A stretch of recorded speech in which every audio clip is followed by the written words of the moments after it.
उमापति महादेव की, परम श्रद्धेय गुरुदेव आशुतोष महाराज जी की, सच्चे दरबार की,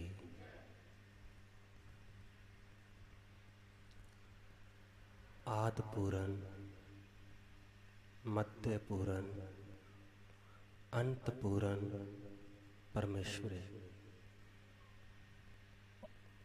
वह जो पूर्ण सत्ता है, पूर्ण परमात्मा, उसका आदि भी पूर्ण है, उसका मध्य भी पूर्ण है और उस परमेश्वर का अंत भी पूर्ण है। और उसी पूर्ण सत्ता ने इस सृष्टि की रचना की, तो यह सृष्टि भी पूर्ण है। इस सृष्टि की रचना कब हुई, कितने वर्ष हो गए, कितने कल्प हो गए, कितने युग हो गए, आज तक किसी भी शास्त्र ग्रंथ के अंदर में इसका कोई प्रमाण नहीं है। हालांकि हमारे वैज्ञानिक यह कहते हैं कि इस सृष्टि की रचना 1 करोड़ वर्ष हुए बीत चुकी है, परंतु ये सभी वैज्ञानिकों के अनुमान है, एक परिकल्पना है, यथार्थ सत्य नहीं है। क्योंकि इस सृष्टि की रचना के बारे में आज तक हमारे ऋषि मुनि योगियों ने भी पता नहीं कर पाए कि इस सृष्टि की रचना कब हुई। इसलिए गुरु नानक देव जी कहते हैं कि कृत बार ना योगी जाने, रुत बार ना कोई, जा करता सृष्टि को साजे, आपे जाने सोई। कि इस सृष्टि की रचना कब हुई, उसका योगियों को भी नहीं पता है। क्योंकि जब सृष्टि की रचना हुई उस समय कोई योगी भी नहीं था, उस समय कोई ऋषि मुनि भी नहीं था, उस वक्त कोई अवतार भी नहीं था। इसलिए गुरु अर्जुन देव जी कहते हैं कि अवतार न पावे अंत, परमेश्वर पार ब्रह्म बेअंत। कि उस पार ब्रह्म परमेश्वर का कोई अंत नहीं है, वह पर ब्रह्म परमेश्वर वे अंत है। इसलिए इस सृष्टि की रचना के बारे में हमारा कोई भी शास्त्र ग्रंथ प्रमाण नहीं देता है कि ये कब हुई, किस समय हुई। इसलिए हमारे ऋषियों ने इसको अनंत कह दिया, अनादि कह दिया, कि जिसका कोई आदि ना हो। परमात्मा ने जब इस सृष्टि की रचना की तो उन्होंने काल और सृष्टि इन दोनों की एक साथ रचना की। सर्वप्रथम काल की रचना की, क्योंकि परमात्मा की यह रची हुई सृष्टि एक खेल के अतिरिक्त और कुछ भी नहीं। आवन जावन एक खेल बनाया, आज्ञाकारी कीनी माया। केवल एक खेल है, एक लीला है, परंतु जिस प्रकार से वह परमात्मा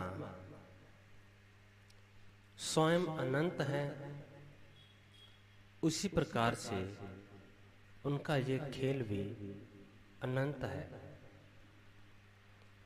इसलिए सृष्टि की रचना में सर्वप्रथम उस परमेश्वर ने काल की रचना की। उसके पश्चात उन्होंने अपना ये लीला स्थान, इस पे लीला करने के लिए उन्होंने सृष्टि की रचना की। जिस प्रकार से हम संसार में देखते हैं कि जब कोई व्यक्ति खेल खेलने लगते हैं, मान लीजिए क्रिकेट की टीम हो, फुटबॉल की टीम हो, जब कोई भी खेल खेलते हैं तो सर्वप्रथम समय निर्धारित किया जाता है और उसके पश्चात स्थान, फिर उसके अंदर में कुछ नियम, कुछ कायदे निर्धारित किए जाते हैं। ऐसे ही प्रभु की इस सृष्टि में सर्वप्रथम काल का स्थान है, समय का स्थान है। अब समय, काल, इसको यदि हम देखें तो यह काल अखंड है, अनंत है, अनादि है। अखंड जिसको खंडित नहीं किया जा सकता।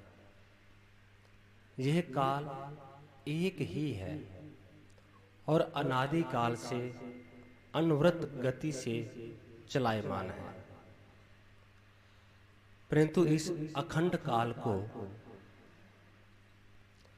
हमारे ऋषियों ने, हमारे महापुरुषों ने सामाजिक व्यवस्था बनाने के लिए, इस सृष्टि को चलाने के लिए एक ही अखंड काल को उन्होंने खंड खंड में विभाजन किया।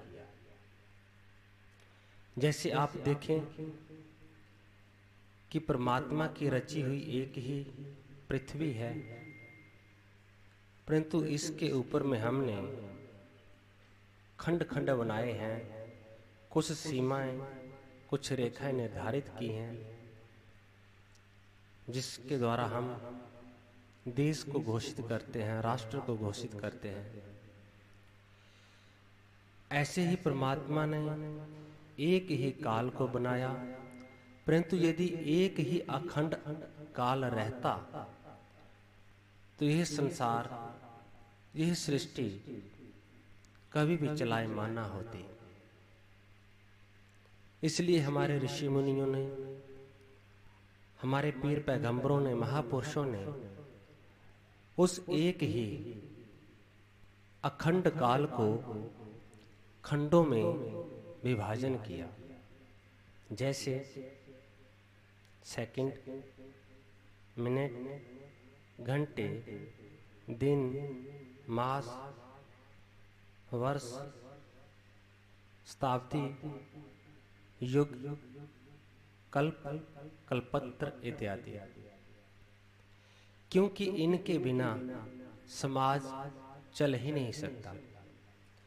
जब तक काल को खंडित नहीं किया जाएगा, तब तक कभी भी ये सृष्टि रचना सुचारू रूप से चलायमान नहीं हो सकती। इसलिए हमारे महापुरुषों ने इस एक ही काल को अलग अलग हिस्सों में विभाजन किया ताकि सृष्टि रचना सुचारू रूप से चल सके। दूसरा, काल एक सरल रेखा की तरह गतिमान नहीं हुआ करता और ना ही काल कभी वक्र रेखा की तरह चलता है, वक्राकार में।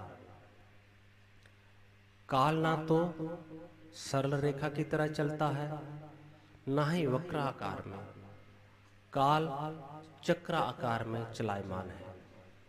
चक्र आकार अर्थात जैसे व्हील, जैसे पहिया। इसी प्रकार से काल गोल गोल घूमता है, ये चक्राकार में चलायमान है। इसलिए हम कहते हैं कि काल चक्र। और इस काल चक्र के अंदर में ये सृष्टि भी चक्राकार है। काल चक्र के कारण से ही सृष्टि चक्राकार कहलाती है। इसलिए हम कहते हैं सृष्टि चक्र, जन्म मरण का चक्र, दिन रात का चक्र, ये हमेशा चक्राकार में चलायमान है। आगे देखें, जो काल है, काल का एक अपना महत्व है, काल की एक अपनी भूमिका है। परंतु यहाँ पे काल की एक अपनी भूमिका है, वहीं पे देश की भी एक अपनी भूमिका है। क्योंकि परमात्मा की ये रची हुई सृष्टि टाइम और स्पेस पे आधारित है, देश और काल पे आधारित है। यदि केवल काल होता और देश ना होता तो भी ये अपूर्ण थी, और यदि केवल देश होता, काल ही होता तो भी ये अपूर्ण थी। इसलिए सृष्टि काल और देश पे आधारित है। तो यहाँ पे काल का अपना महत्व है, वहीं पे देश की भी एक अपनी भूमिका है। क्योंकि देश के बिना एक काल चक्र किसी के ऊपर में प्रभाव नहीं डालता। यूं तो काल एक दृष्टा है, कर्ता नहीं है। काल केवल दृष्टा है जो साक्षी रूप में हमेशा देखता रहता है, कर्ता नहीं है। कर्ता है प्रकृति, कर्ता है सृष्टि, परंतु काल केवल दृष्टा है। इसलिए इस सृष्टि के अंदर में जो कुछ भी कर्म होते हैं वह सारे के सारे प्रकृति के द्वारा ही होते हैं। इसलिए भगवान श्री कृष्ण ने गीता में कहा कि ना ही कश्चित क्षण मापो जाति तिष्ठते कर्म कृत कार्यते हाय वसा कर्म सर्व प्रकृतिर जैर गुण। कि जो भी कुछ कर्म मनुष्य करता है वह प्रकृति के परवश होके, प्रकृति के अधीन होके ही करता है।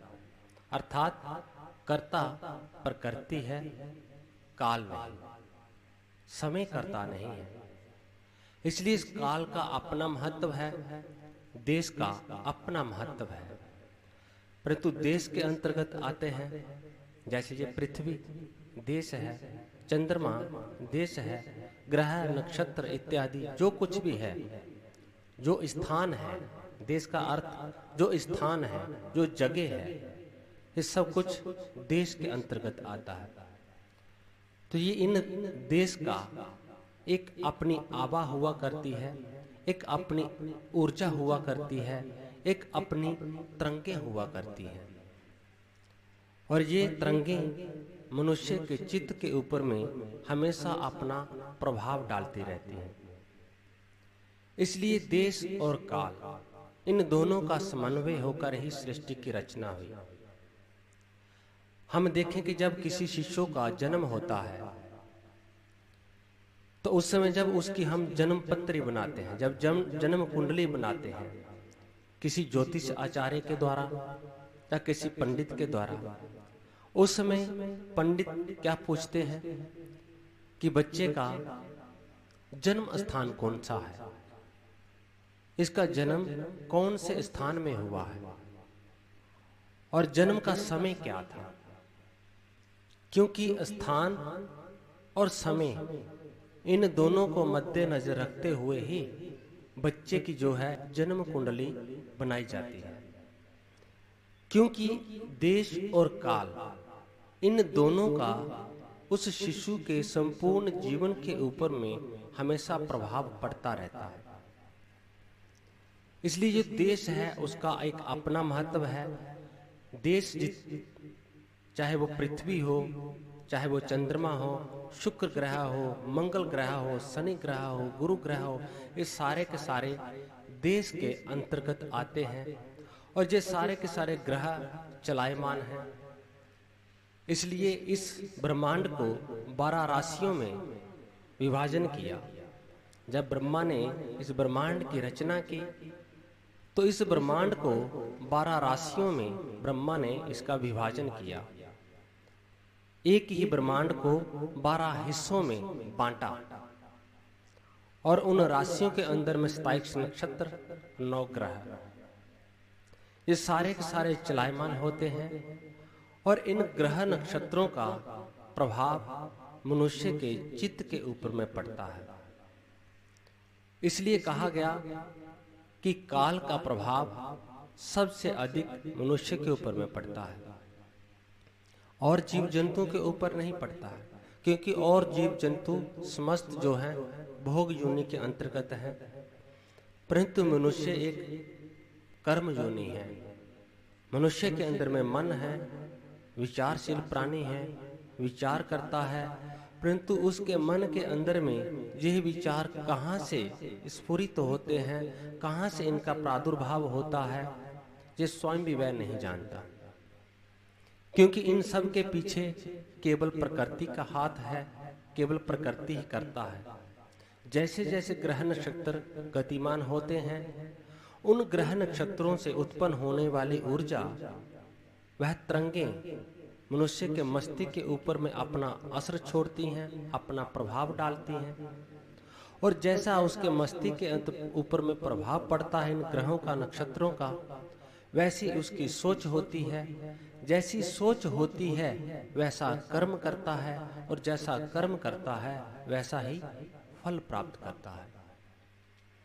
इसलिए हर व्यक्ति के मस्तिष्क में कर्म करने से पूर्व सोच का जन्म होता है, एक विचार का जन्म होता है। हर व्यक्ति कर्म करने से पहले विचार करता है, सोच करता है। जैसे ही सोच आती है वैसा कर्म करता है।